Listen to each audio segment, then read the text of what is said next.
Mortgage rates just dipped to 6.10%, and nobody cared. The 30-year fix barely moved 5 basis points this entire week, even as jobless claims dropped and the housing market stayed stuck in neutral. But here's what most investors are missing. This boring week is actually setting up one of the best windows for DSCR loan rates we've seen in months. Stay until the end. I'm going to show you exactly how your DSCR ratio can be the difference between a 6.75% rate and a 6.25% rate on your next rental property, even when the market refuses to move.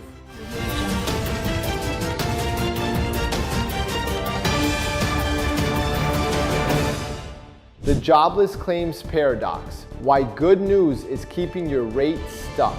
On Wednesday, the Department of Labor reported initial jobless claims came in at 227,000, down 5,000 from the prior week, but still above the 222,000 that Wall Street expected. Meanwhile, continuing claims crept up to about 1.86 million. The labor market is stabilizing, not cracking. That's great news for rent collections and occupancy rates on your rental properties. But it's terrible news if you're waiting for the Fed to panic cut rates. Bond markets read this report and said, no rush to cut. And that's exactly why mortgage rates stayed pinned near 6%, instead of breaking dramatically lower. The labor market is strong enough to keep recession fears at bay, but not weak enough to force the Fed's hand. For real estate investors watching mortgage rates today, this is the definition of a holding pattern. And it explains why mortgage rates keep falling in 2026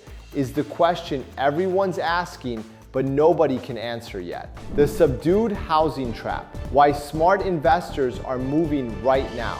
Here's the story that should actually have your attention this week. Reuters flagged that despite mortgage rates sitting at their lowest levels since late 2022, the housing sector remains subdued. Sales are soft, construction hasn't rebounded, and affordability is still squeezing owner-occupiers out of the market. Now, most people hear subdued housing and think that's bad news. For DSCR investors, it's the opposite. This is the 2026 housing market crash or recovery debate playing out in real time. And the answer is neither. It's a slow grind. And that slow grind means less competition from owner-occupiers, more patient sellers willing to negotiate on price, and better entry cap rates than you had when rates first spiked above 7% in early 2025. If you're asking, is 2026 a good time to buy rental property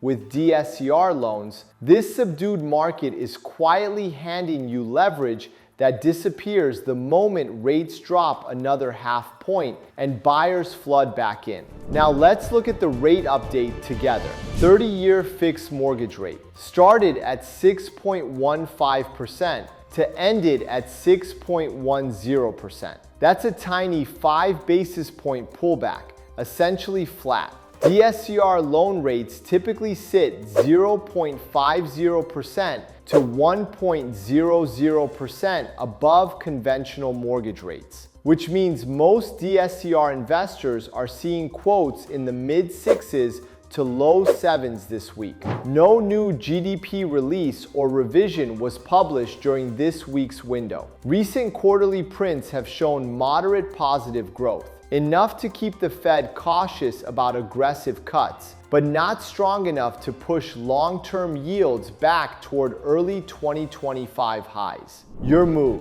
stop timing the market and start timing your deal. Here's my honest take this week. If you're sitting on the sidelines waiting for mortgage rates to drop under 6% or even hit 5%, you might be waiting a long time. The combination of a strong labor market, moderate GDP growth, and a Fed in no rush to cut tells you everything you need to know. Rates are range-bound, and they could stay here for weeks or months. The edge right now doesn't go to investors who time rates. It goes to investors who act decisively on good deals while competition is still muted and sellers are still patient. Now let me unpack the strategy I promised you. Focus on your DSCR ratio. A stronger cash flow ratio, meaning your property's rental income comfortably covers the mortgage payment, directly improves your pricing. Deals with a DSCR of 1.20 or higher generally receive meaningfully better rates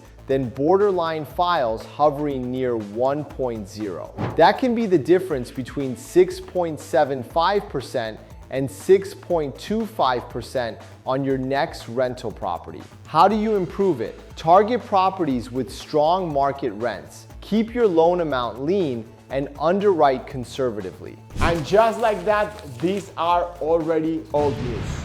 Thanks for watching. If you found this video helpful, give it a like and subscribe for more expert insights on real estate investing. If you are ready to take the next step or have questions, call or text me at 718-300-3503. I'm here to help you understand the market, find smart loan options, and turn today's challenges into tomorrow's cash flow. If you want to learn how to use financing to grow your portfolio, check out my DSCR loan tips and tricks playlist. Inside, you'll find powerful strategies, lender insights, and real-world tips to help you close more deals and maximize your cash flow.